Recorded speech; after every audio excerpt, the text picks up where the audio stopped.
Luka Doncic is on fire this NBA season, putting up some unbelievable stats. But whether or not he secures that MVP trophy depends on how the Dallas Mavericks wrap up the regular season. Despite some amazing stats, Luka's MVP chances had been slipping in comparison to other stars with more victorious team records, and he was starting to look a lot like another player who is the only star of his entire team. Will he end up with the same outcome as Russell Westbrook did in 2017? Let's find out. But don't forget to like and subscribe for more NBA content. Okay, so Luka's not just having a good season. He's rewriting the record books, averaging a near triple-double with 34 points, 9 rebounds, and 10 assists in 46 games. That's unheard of. If he keeps it up for the last 28 games, he'll be the first player ever to hit those numbers in a regular season. Even if we loosen the criteria a bit, only 4 players in history have even come close to this. Luka's MVP chances are low, mainly because of his team. The Mavs have been struggling with injuries and a so-so record, but they seem to be making a comeback in February 2024, winning 5 games straight before the All-Star break. In their win against the Wizards, it wasn't easy, but Luka and the team pulled through, wiping out an 11-point deficit in the fourth quarter for a 112-104 victory. Despite his amazing performance, his chances of actually winning the MVP award until recently were low because of his team's overall record. Now, it's not just about the wins and losses.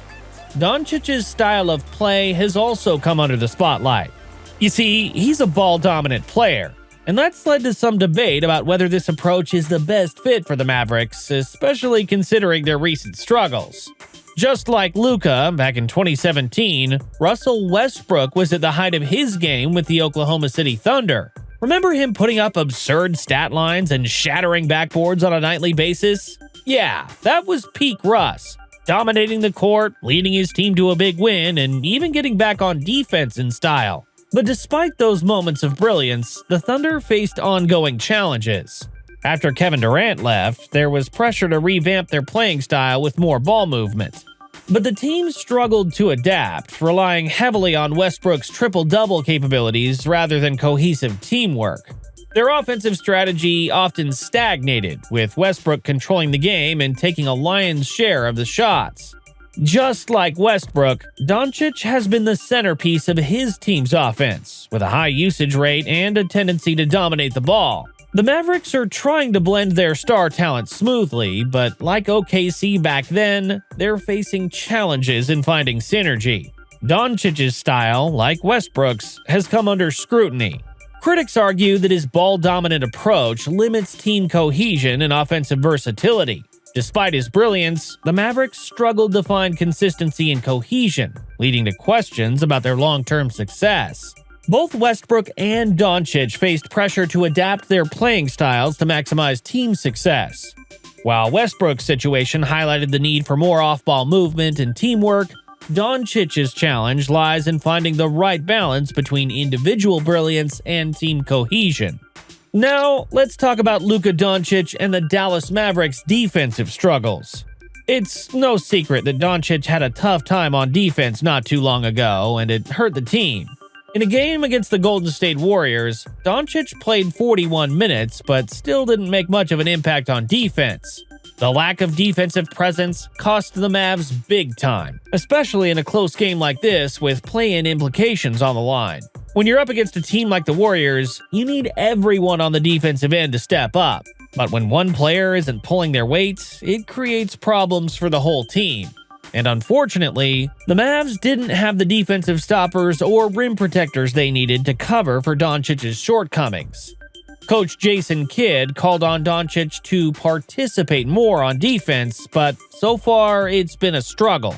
Doncic often found himself out of position or failing to contest shots, leaving his teammates scrambling to cover for him. And it's not just about individual matchups. Doncic's lack of effort on defense makes it harder for the entire team to execute their game plan effectively. Whether it's failing to rotate on help defense or getting caught out of position on screens, his defensive lapses were costing the Mavs dearly. There was a talk of trades, but it's not going to be a smooth transition into winning. Sure, getting rid of streaky shooters like Tim Hardaway Jr. might shake things up, but it won't fix everything. The Mavs have deeper issues to address if they want to turn things around. Last year, in March 2023, the Mavericks found themselves slipping down to the number 11 seed in the Western Conference standings, a stark contrast from their number 6 seed position just weeks prior. The middle section of the conference was tightly packed, and the team was struggling to maintain its playoff position. Unfortunately, if the season had ended at that moment, the Mavericks would have missed out on both the playoffs and the play-in tournament. Adding insult to injury, they also fell to the Golden State Warriors at home despite the Warriors' poor road record. Ever since acquiring All-Star guard Kyrie Irving in February, things hadn't quite clicked for the Mavericks. They managed to win only 7 of 19 games since the trade, and the anticipated partnership between Irving and Doncic failed to meet expectations. Fast forward to March of 2024, the Dallas Mavericks just scored a big win against the Kings, propelling them to the 6th seed in the tough Western Conference. And guess what? They've got the easiest schedule left compared to their playoff rivals. Looks like they're in a prime position to climb even higher in the standings. Watch out, Western Conference. The Mavs are on the move. So, what was the deal with the Dallas Mavericks and their playoff hopes in 2024? Let's break it down. First off, the big key for the Mavericks' success from here on will be Kyrie Irving.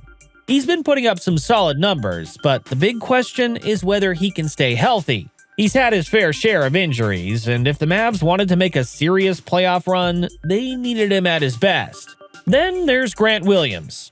He's a likable guy, no doubt about it, but he didn't live up to expectations this season. With other role players stepping up, his minutes have started to dwindle. Will the Mavs stick with him or look for an upgrade? Next up, Dereck Lively II. He's been holding his own in the paint, but would he keep it up down the stretch? The Mavs needed him to stay strong if they want to make some noise in the playoffs. Of course, we can't forget about Luka Doncic. He's been killing it all season, putting up career-high numbers left and right. But will it be enough to push the Mavs into the postseason? Keep in mind that the Mavs made some major changes to their roster in February 2024, just before the NBA trade deadline. They were active in acquiring PJ Washington and Daniel Gafford to strengthen their roster, which was previously only led by stars like Luka Doncic, Kyrie Irving, and Dereck Lively II. The decision to switch up their power forward position and bring in a backup center made the team more talented and deeper. PJ Washington, known for his ability to complement elite players like LaMelo Ball, had been averaging around 14 points, 5 rebounds, and 2 assists per game.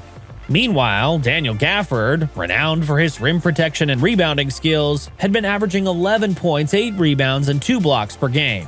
With their new additions, they appear stronger than ever, and hopes are high for their performance for the remainder of the season. Now, it's starting to look like Doncic has Gafford's support on the team. Whenever Luka and Gafford start a game together, the Mavs walk away with the W every single time. That's right, a perfect 11-0 record when these two are in the starting lineup. Impressive, right? Gafford's been thriving alongside Luka, who's known for his killer passes and setting up his teammates for easy buckets. In fact, when Gafford got the nod to start in his second and third games with the Mavs, they won both matchups by a whopping 31 points combined. Sure, those games were against the Wizards and Spurs, but Gafford showed up big time. Against his former team, he dropped 16 points, secured 17 rebounds, and swatted away 5 shots. And he kept the momentum going with a solid double-double performance against the Spurs. Now, before this hot streak, the Mavs were struggling a bit, losing 5 of their last 6 games. That's why head coach Jason Kidd decided to change a few things, benching rookie Dereck Lively II and giving Gafford the starting role. Now, it remains to be seen if the Mavs will finally get that championship title and if Luka Doncic will get the MVP title he deserves. Do you have the Mavs making it past the first round of the playoffs? Let us know down below.